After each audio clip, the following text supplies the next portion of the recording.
سرک وزیر ترکیه رجدی لسروک دهاتی امریکا دکا پشتوانی کرنا کردان لسوریا راگرا.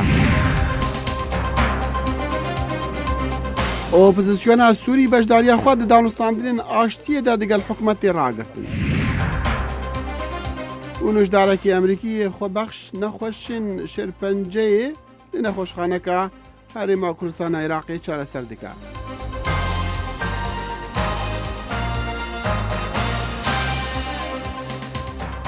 سلاف و هیوین دم خوش دگل کرد کنکشن. کرد کنکشن همون روزانه‌ای سه‌شنبه و هینی لباسی کردی دنیای امریکا و آماده و پیشکش دکرێت و لە کەناڵی NRT و ڕاستەوخۆ پەخش دەکرێت.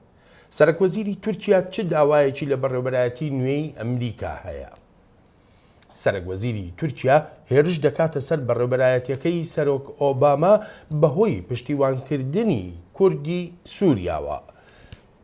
لە وتارەکەیدا بۆ ئەندامانی پارتی داد و گەشەپێدان لە پەرلەمانی تورکیا بەناڵی هێڵدرم داوای لە دۆناڵد ترامپ سەرۆکی هەڵبژێردراوی ئەمریکا کردووە تا کۆتاییەک بۆ ئەم پشتیوانیە دابنێ کە بە شەرمەزاری ناودێری کرد. هەروەها گوتوشێتی تورکیا ڕێبەرایەتی شەڕی دژی تێرۆریستان دەکات و دەشڵێت ئەمریکا هیچ ناکات تەنها وەها خۆی نیشان دەدا کە شەڕی دژی داعش دەکات. و راپۆرت ji Tirkiye piştrast dikin ku ji mara bergumanên hêrî şayane şevê li serê sala nuh li Stenbolê zêde bûne Wezareta Hundir ya Tirkiya ji radgehîne ku piraniya qurbaniyên wê hêrîşê biyanî bûn. Ji 39 kuştiyan yên bûyerê 24 jê biyanî bûne. Nasnamaya sihûneh kesin de êrişa İstanbulê de hatin kuştin eşkere bûye û Wezareta Hundirê Tirkiye nasnamovan kesan diyar kir û gorî agahiyan piraniyan van biyanîne û kesin ji vê êrişê xilas bûyîn behsa şêva êrişê dikin. İşte o anda herkes koşmaya başladı. Herkes saklanmaya başladı. Ez di klabê de bûm û me dengê çekan bihîst. Deng gelekî bilind bû. Hemiyan hewl da ku birevin û xwe veşêrin. Ez û pismamê xwe em bi hev rabûn û me hevwinda kir. Hemiyan dikir qîrîn. Piştî çend kêrîkan polîs hat û em derxistin. Hatta niha 14 kesin gumandar hatine binçavkirin û polîsên İstanbulê ji ber girtina vî kesî dest pê operasyonên berfireh kirîne. Di derbara vê êrişê de gelek vîdeo ketine înternetê de û di vîdeoyan de demê êrişê eşkere ye û di heman demê de jî şêvedî vîdeoyek ya vî kesî ketiye çapemeniya Tirkiyeyê lê belê çavkaniya vê vîdeoya hîn ne diyar e. Niha kesin di vê êrişê de birîndar bûyîn di nexweşxaneyên İstanbulê de ne û yek ji van birîndaran hemmalatiya Amerîka William Jacob Raka. All I can say is it's a massive tragedy. Ez dikarim bêjim ev trajediyeka gelek mezin bû. Ez naxwazim behsî bûyerên di qelabê de qewmî bikim. Ez gelek xemgînim ji bo hemû kesan. Em neh kes bi hev re hatibûn vir û hev kesên me birîndar bûn. Welatê hewa gelek xweş e. Ez gelek acizim ji bo ev tiştên li vir tên holê. Xwediyê vê qilaba êriş li ser çîbûyî Mehmet Qorç Aslan ji bejdara merasîmeke cenazeyê bû û behsa şêva êrişê kir û dibêje me hîn fêm nekiriye ku çawa ev êriş çêbûye. Buraya nasıl ulaştı? Bu Rastî ez nizanim ew çawan bijûr ket. Ez nikarim ji wî kesî re tenê bêjim terorîst. Ew ji terorîstan wêdetir e. Gefên terorê bi giştî li seranserî welat de hene. Em hêbetî mayîne çawan ev êriş pêk hatiye. Tirkiye bi êrişek terorî bejdara sala 2017 bû û ev bûyerên terorî bandorekî gelek xira di civaka Tirkiyeyê de çekiye. Di sala 2016 de jî gelek êriş li Tirkiyeyê de çêbû. û Tirkiye daxwaz û dest pê rûpelek nû di sala nû de bike. Lê belê di çendîn demjimêrê destpêka sala nû de rastê êrişan hatiye. Aramacar dengê Amerîka. Galoçima Daeş Tirkiye dike armanc erê ew bersif û karvedana ji karên artêşa Tirkiya re di nav Sûriya de çima serederiya hikûmeta AK Partî ya birrahên İslamî digel komalên İslamî خراب دبا انوان پرسان آرسی دکتر محمد صالح زاده دیکن دکتر محمد لیوا کولی سیاستیه لناوندا مناتو لی فنلند دکتر روش باش پسیاره ما اوه چما داعش نها ترکیه دکا آرمانج روش باش سلاورز گهدار و بینروا اف دو دلیلی وی هیا بجین دلیلی یکی یعنی هوکاری یکی اف کو ام دزانین ترکیه به هوالبندن ولاتن سنی مینا عربستان سعودی قطر و ولاتن دن و هز سنی رابو و هاریکاری و پشتیوانی دادا اپوزیسیون اسلامیست سنی تا یک مهونی وک بره لنها تورکیا ji NATOyê dûr bûye ji Amerîkayê dûr bûye ji hêzê Sunî mîna Erebistan û Qeter dûr bûye û hevalbendî be alî we hîlalê şîî ve hevalbendên şîî mîna İran û Beşar el Esed ra çêkiriye yani cihê xwe gorîwe niha ku piştîvaniyê îslamîstê tundira û tundajvê kem kiriye bi dijminê wan ra hevalbendî çêkiriye. Cihê dî jî em dizanîn Rûsya jî harîkar û piştîwanê welatên şîî ya blokê şîî Rojhilatê Nawerast ye niha Türkiye zêdetir ji aliyê welatên şîî ve Rûsya nîzîkatî çêkiriye. Ewane jî dijminê hêzê tundrevê îslamî ve hêzê Sunîyê ku dixwazin gorankarî ji nav Sûriya da çêbikin dijminê wan in. Ji ber vê çendê ev hêzên îslamî tundrew mîna Daeş dibêjin ta duh Türkiye piştîwaniyê an direct narastexwe ya rastexwe hêzê îslamî Sunî kirdiye lê niha bi dijminê wan ra bi welatên şîî ve Rûsya ra hevalbendî çêkiriye. Ev yek delîl delîlê duh jî ev e ku Türkiye aman cêvî ku dixwast Kurdan ji holê rabika û Beşar el Esed ji holê rabika guhartiye. Belê ew tu me bihîst berî di peyamekî de berî çend deqeyan ku Serokwezîrê Tirkiya daxwaz ji hikûmeta dahatiya Amerîka rakiriye ku êdî piştevaniya Kurdan neke. Lê gelo bi bê piştevaniya Kurdan di Sûriya de çawa ev şerê Daeş û şerê Komarên İslamî wê bêkirin. Pirsgirêkê Tirkiye ne şerê Daişe ku em dizanîn berê ku Daeş hêz jî bigire Daeş ser sinûrê gira spî û sinûrê navbera Rojavayê Kurdistan yani bêjin şimalê Sûriya û Tirkiye dagîr kiribû hemî hêzê Cibhete Nusre û Ehrar Şam û el Daeş û ku navê xwe dêne digohartin bi pê berjewendiyê xwe wane cînarê Tirkiye bûn cîranê wî bûn û pirsgirêkek navberê wan da nebû lê Kurd hatin vê deverê girtin û bûne cîranê Tirkiye vê demê we pêve Tirkiye wane qebûl nekir û şert çêkir û hêriş kir sterwan bi harîkariyê îslamîstan û direct jî pirsgirêkê wî ev nîne ku Daeş hebe ya nebe hêzê wî hebe ya nebe pirsgirêk du tişt bûn berî yekemîn yani bêjin ewleviyeta Tirkiye bû ku Kurd vê federatîvê çê nekin wekû xwe jî Erdogan dehan car gotiye nedixwast lê niha Dr. Mihemed niha em dibêjin şer diketiya di nêvbera wan de yanî şer di nêvbera yanî heta radeyekî mirov dikare bêje efkarên Tirkiya û helbet ên komala Daeş jî ku rewan xwe berpirsiyara xwe ragihandiye ragihandina şerra lê pirsiyara me adawî wê ev ve ji cenabê we ev ragihandina şer yan ev şerra wê bitir gerin bibe di nêvbera em bêjin hikûmeta AK Partî û Komarên İslamî de du tişt hene eger Tirkiye ji Îranê ve Rûsyayê vekişe ve harîkariyê xwe bi grûpê tundrevê îslamî Sunî zêde bike ew şer bête sekinandin lê ege nebibe ev şer zêdetir gerin bibe senaryoya Pakistanê li nav Tirkiye da wejiye em dizanîn berê Pakistan hêzê tundrevê mîna Taliban li Efganistanê da saport dikir harîkarî dikir berî vê çendê ku pirsgirêkê Efganistanê çareser bû heynî hêzên tundrevê îslamî mîna Elqaîde û filan bûne dijminê Pakistan jî em dizanîn berê jî Tirkiye rêyê xwe vekir ji îslamiyan ra vê vane xwe organîze kirine nav Tirkiye û derûderê Tirkiye de ege Tirkiye bi vane raya debe şerekî demdirêj dest pê bike ya harîkariyê xwe bi wan ra berdewam bike ji ber vê çendê Tirkiye stratejîkekî tevhev heye ji NATO dûr bûye ji Rûsya nîzik bûye bi îslamiyan ra tevlî hev kiriye bi hêzên şîî û Beşar el Esed ra nîzîkî çêkiriye Kurdan dike ji ber vê çendê Dr. Mihemed daxwaza lêborî dikem demê me nema Dr. Mihemed Salih Zade lêkolêrî siyasetê li navendê me NATO li Finland digel Kurd Connection bû spas باز جوارا جی دەم باش سەرهەڵداوانی سووریایی دانوستانەکانیان بۆ بەشداریکردن لە وتوێژە ئاشتیانەکەی کازاخستاندا ڕاگرتووە وەک دەڵێن بەهۆی پێشێلکاریە بەردەوامەکان لەلایەن حکوومەتی سووریاوە لەو ئاگربەستەی پێشتر لەسەری ڕێکەوتبوون. هاوکات ڕێکخراوی سووریایی بۆ چاودێری مافەکانی مرۆڤ دەڵێت 8 کەس لە هێرشێکی ئاسمانیدا لە باکووری ئیدلیب کوژراون و وەک دەڵێ دەشێت بەهۆی هێرشێکی ئاسمانی هاوپەیمانێتی نێونەتەوەیی بەسەرکردایەتی ئەمریکاوە بوو بێ. سر هلدایên Sûrî bejdariya xwe di danûstandinên aştiyên çavarêkirî li Ersatana paytextê Kazaxistanê sir kirin ji ber wekû dibêjin sêdegavî bi ser rêkeftina Agirbestê ji aliyê hikûmeta Sûriyê ve têne kirin. Hevpeymaniya Rikeberiya Sûrî di beyannamekê de ragihand ewa rêz li rêkeftina Agirbesta sertaseriya Sûriye girtin lê rejima Sûriye û çekdarên alîgirê wan berdewamin li ser pêkînana hêrişan. Hikûmeta Sûriye dibêjitin operasyona wan ya bi dirêjahiya çemê bereda bi merema parastina çavkaniyên avê ye ew ên ava vexwarinê bû tevaya paytextê berhev dikin. Ku şarêza bawer dikin ev operasyona karîgeriyeka xirab li ser tevaya rêkeftina Agirbestê nakit. Ez bawer nakim niha li bereda bandor li ser tevaya rêkeftina Agirbestiyê bikit. Ev operasyonê nimûneyeke bo serderiyê di gel Cebhetun Nusra wiha ye li deverên dî bête encamdan.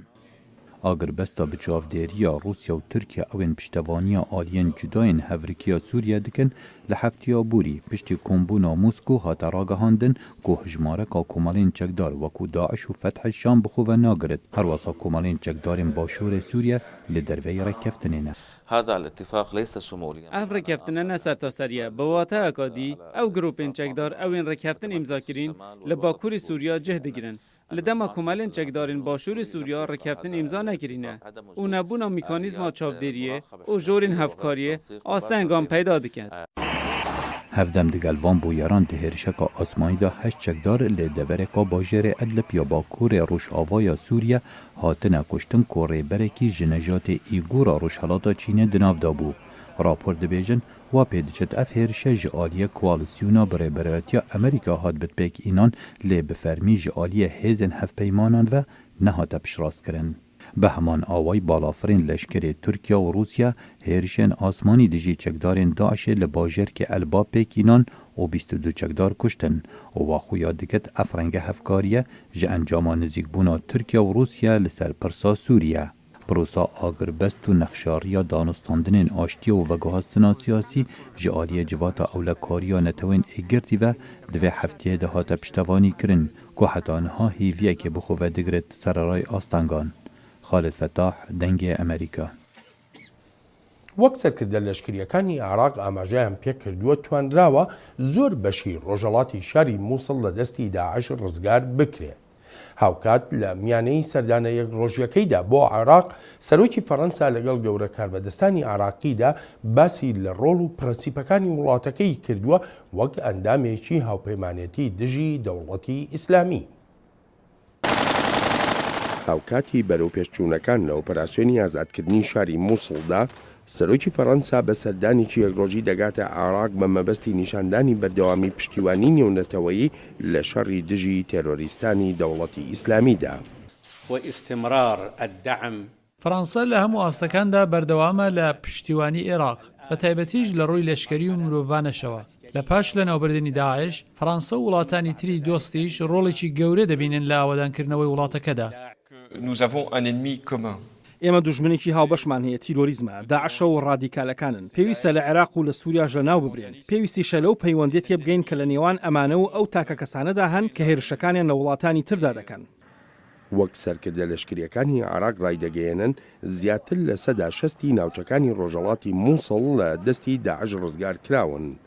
لەگەڵ ئەم شەڕە قورسانەدا هەزاران کەس ئاوارە بوون و هێشتاش سەدان هەزار کەسی سیڤیل لە ناو مووسڵدا ماونەتەوە. بەڵام ئەم سەرکەوتنانە نەبوونە تەمایی ڕێگەگرتن لە هێرشەکانی داعش. ئێستاکە کە قسە دەکەین لێرەدا لە بەغدا هێرش کرا دەوڵەتی ئیسلامی لە پاشەکشێدایە و تێک دەشکێنرێت فەڕەنسا وەک بەشێک لە هاوپەیمانەتی بە تۆپ و فڕۆکە یارمەتی هێزە عێراقیەکان دەدات بۆ ئازادکردنی مووسڵ بەڵام بە وریاییەوە لە پێناو پاراستنی خەڵکی سیڤیل و تیرۆریزم لەناو دەبین و مافەکانی مرۆڤیش بەرز ڕادەگرین. لەو تەقینەوەی ڕۆژی دووشەمەی بەغدا دەیان کوژرا و بریندار هەن سەرک وەزیری عێراق ئاگاهی و پەیمانیش دەدات. داوا لە هێزە ئاسایشەکان و گەلی عێراق دەکەم ئاگدار بن چونکە تیرۆریستان جارێکی تر هێرش دەکەنە سەر خەڵکی سیڤیل پەیمان دەدەم بە گەلی عێراق و سەرۆکی فەڕەنسا و هەموو ئەو وڵاتانەی دووچاری هێرشەکانی داعش بوونەتەوە بەردەوام بین لە شەڕدا دژی دەوڵەتی ئیسلامی. ئۆلاند سەردانی هێزە تایبەتەکانی فەڕەنسای کرد کە لە هەرێمی کوردستانن وەک پشتیوانی لۆژیکی و لەشکریانە بۆ هێزی پێشمەرگەی کوردستان لە شەڕی ئازادکردنی مووسڵدا. تەوەری سەرەکی و توێژەکانیشی لەگەڵ گەورە کاربەدەستانی هەرێمیشدا شەڕی دژی داعش بووە. پاشەکشە پێکردنی داعش بەبێ ئازایەتی و قوربانیەکانی هێزی پێشمەرگە نەدەکرا. ئەمە هەرتەنها بەرپرسیارەتی ئێوە نییە، بەڵکو هی تەواوی کۆمەلگەی نێونەتەوەییە. کاتی بڕیاردانە و ئەگەر مانەوێت تیرۆریزم لە ناوبەرین ئەوە پێویستە هەموو لایەک بڕیاری گونجاوی خۆی بدات. ممکنە ئێمە ڕوبەڕووی تێرۆر ببینەوە لەژێر ناوی تر و لەژێر پەردەی تر بۆیە ئەم هاوکاری و ئەو هاوپەیمانیە پێویستە بەردەوام بیتن. پشتیوانیەکانی وڵاتانی ڕۆژاوا لە ئۆپەراسیۆنە لەشکریەکانی دژی داعشدا بە هەنگاوی سەرەکی ڕێگەگرتندا دەنرێ لەوەی تێرۆریستان هێرش بکەنە سەر وڵاتان. فەڕەنسا کە لە ناو خاچی خۆیدا ڕوبەڕووی ژمارەی هێرشی تێرۆرکاری بۆتەوە بە بەشێکی گرنگی ئەو هاوپەیمانیەتیە نێونەتەوەییەدا دەنرێ کە دژی تێرۆریستانی دەوڵەتی ئیسلامی پێکێنراوە. نەتەوەین ئێگرتی ڕادگەهینە کو ژە ئەنجامی کارên تیرۆریستی و تندتیژیên par لە عێراقی 6878 مەدەنی هاتن کوشتن و 12388 جی بریندار بوونە. ڕەنگە ئەف ژمارە نەتەوێت ئێگرتی گەلک پتر بە چونکو قوربانیên شەڕی ئەنبار لە سێمەهên هاوینێ و yên meha dawiya salê jî nehatine hejmatin. Yûnamî rêxistiya netewên êgirtî li Iraqê dibêje jimara kuştiyan li meha 12 par gelekî nizimtir bû hevber digel mehên berê. Nûnerê Sekreterê Giştî netewên êgirtî got sivîl behayê toleyên şikestinên Daeş dide. Yûnamî radgehîne ku di sala 2015 de 7512 sivîl li Iraqê hatibûn kuştin.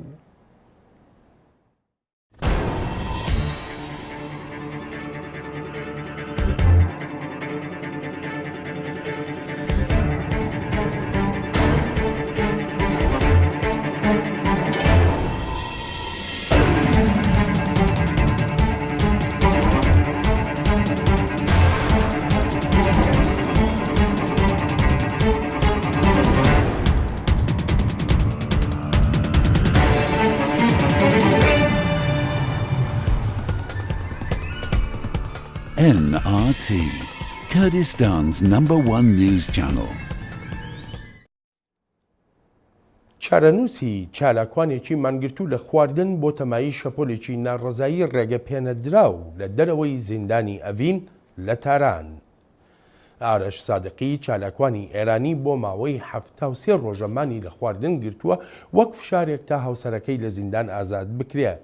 لەگەڵەوەدا کە دەستگا میدیایەکانی ئێران هیچ راپۆرتێکیان لەسەر ئەو نەڕەزایانە بڵاو نەکردوێتەوە، بەڵام لە تۆڕەکانی سۆشیال میدیادا دیمەنی ناڕەزاییەکان بە شێوەیەکی بەرفراوان بڵاو کراونەتەوە. سادقی فەرمانی 15 ساڵ زیندانیکردنی لەسەر دراوە وەک ئەمنستی ئینتەرناشناڵ دەڵێ بە تاوانی بڵاوکردنەوەی پروپاگەندە دژی سیستمی کۆماری ئیسلامی ئێران. ئەو بڕیاری زیندانیکردنەی لەسەر دراوە. هاوکات بۆ 28مین ڕۆژە سەعیدی شێرزاد زیندانی کورد لە زیندانی ڕەجایی شار دەمی خۆی دووریوەتەوە بە مەبەستی نیشاندانی ناڕەزایەتی بەرامبەر ڕەوشی گرتوخانەکەی.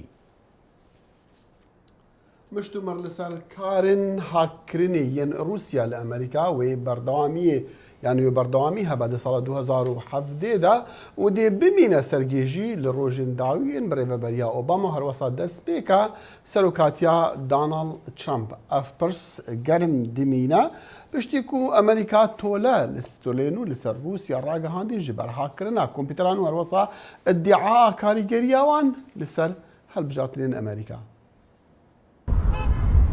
دەما و دیپلۆماتên ڕۆس بنگەها خوا بجێ هێلان û ji ئەمریکا derketin şêwazê lojîkiyê Serok Obamaya derxistinê cardin ji aliyê kesê ku dê cihêwî bigire dibe pirsey.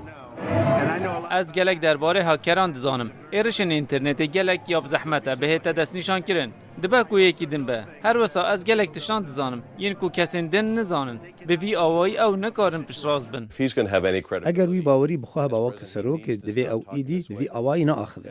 Di rojên dawiyê da nûnerên di asta bilind yên her du partiyan da karê sayberê Rusya şermezar kir û heta daxwaza sizayên girantir dihête kirin. Ev biryara piraniya Komîteya İstixbarata ye û bi zelalî hemû endamê Komîteya İstixbaratê di Kongresê de ji komariyan û demokratan agehdarin. Kes ji me guman divê de nîne bi tenê Donald Trump nebe. لێ کەسێ نێزیکی ترامپ سەرروکی هەلبژارتی دەبێژن حتا هەمی بەلگەیەن بەردەستیان ئیدارە ئوباما نەهێنە دیتن بڕیار ناهێنستاندن و دەستنیشان دەکەن و نەب تەنێ رووسیا ئێرشێن بڕیا ئینترنێتێ پێکتینە. ساڵە 2015 چینê bi milyonan tomar û datayên hessas birin. Kesên wekî min yê di hikûmetê de her wextê kar dikin. Têkildarên ewlekarî û qesra spî daxuyanî nedan, helbestekî wernegirtin û tiştek nekirin. Li gor nûêneran di dema hilbijartinan da peywendiyên hesas û datayên girêdayî hikûmeta Amerîkî rewşek cuda heye. Li vir cudahiyeke heye di derbarî kanî Rûsan çi kiriye? Wan nebese data dizîne. Wan kiriye çekek di hilbijartina de xwestina bandorê li ser encaman bikin û duberiyê bixin nav Emerîkaya. Ev tiştê got Çînê çi caran nekiriye. Serokê Rusya Vladimir Putin hiç reaksiyonek bilez ya tolvekirinê dijî Emerîka encam neda.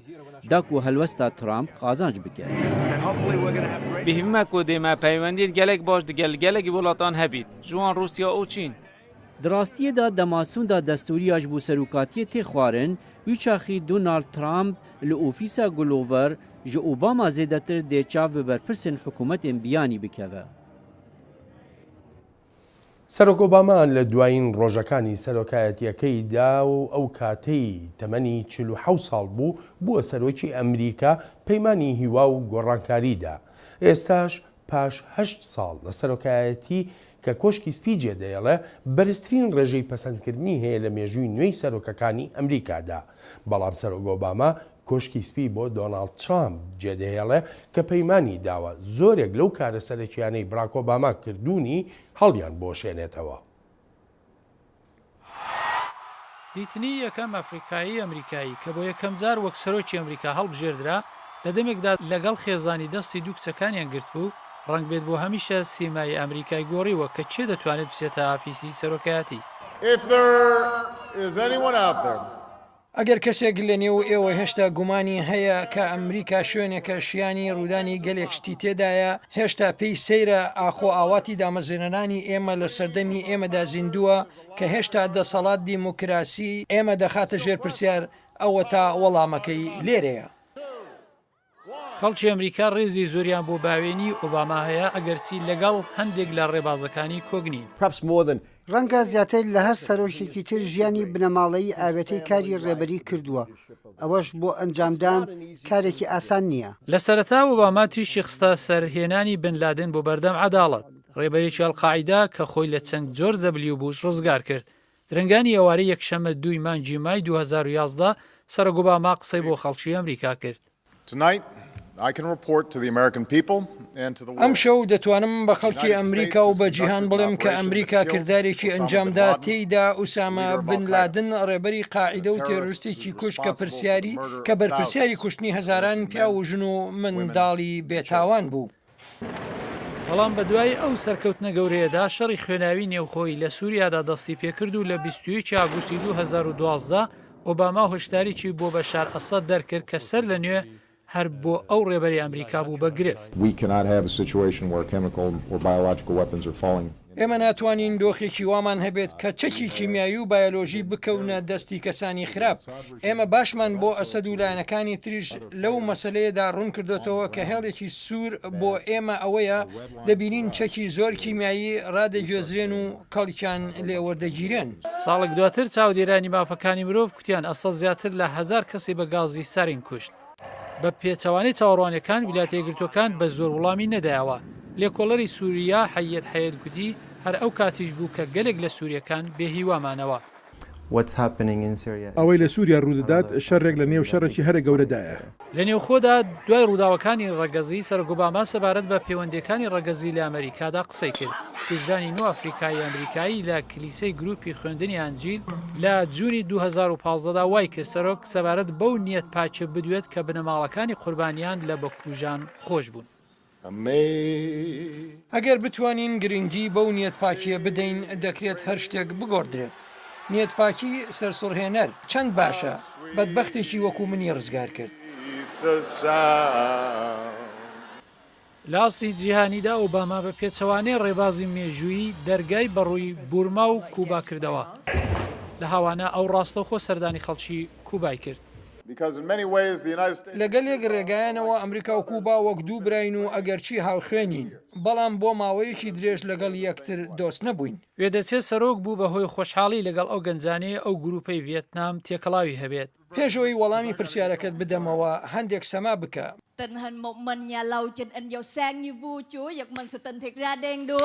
ئۆباما گوتی ئەگەرچی سەرۆکایەتی ئەو بە کۆتایی هاتووە هاندانی ئەو بۆ ڕێبەرایەتیکردنی گەنجان لە جیهاندا تازە دەستی پێکردووە.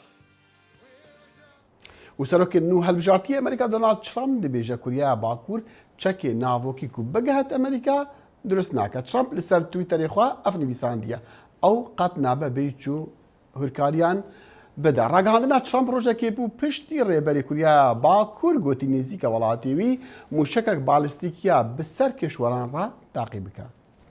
پزیشکێکی پسپۆڕی ئەمریکایی لە شاری سلێمانی هەرێمی کوردستانی عێراق بۆتە جێی هیوا بۆ زۆرێک لەو کەسانەی کە پێیان گوتراوە دووچاری نەخۆشی شێرپەنجە بوون.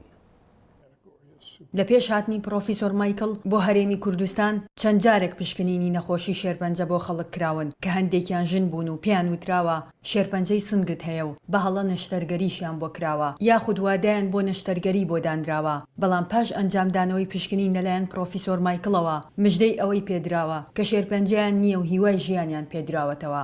لە ڕاستیە زۆر جار کە پێشتر هەندێک نەخۆش نەک لێرە لە دەرەوەی شارەکانی کوردستانیش کە فەحسی بۆ کراوە پێی وتراوە نەخۆشی شێرپەنجەی هەیە بەڵام کە فەحسەکە لێرە بۆی کراوەتەوە دەرکەوتۆ کە شێرپەنجەی نەبووە.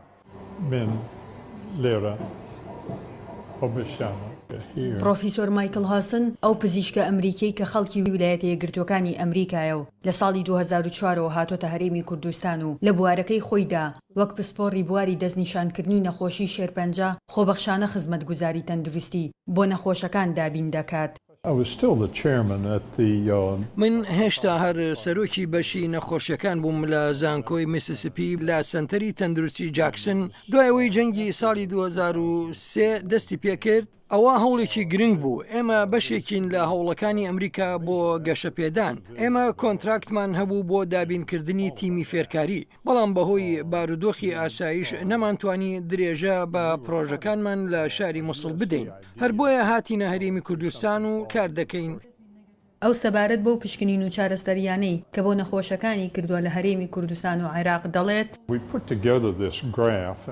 ئێمە ئەم زانیاریانە لەسەر ئەم گرافیکە دادەنین. ئەگەر تێبینی بکەیت ئێمە لە نەخۆشخانەی هیوا بۆ شێرپەنجە کارمان کردووە هەروەها لە تاقیگەی شۆڕش بۆ نەخۆشیەکان. ئەم گرافیکە ئەوەتان پیشان دەدات کە لە ساڵی 2010دا لە تاقیگە دەستمان بەکار کرد لەو ساڵەدا چاومان بە 1500 نەخۆش کەوت بەڵام لە ساڵی 2014دا ئاماری سامپڵی ئەو نەخۆشانی لە تاقیگەکە کارمان لەسەر کرد پتر لە 7000 سامپڵ بوو.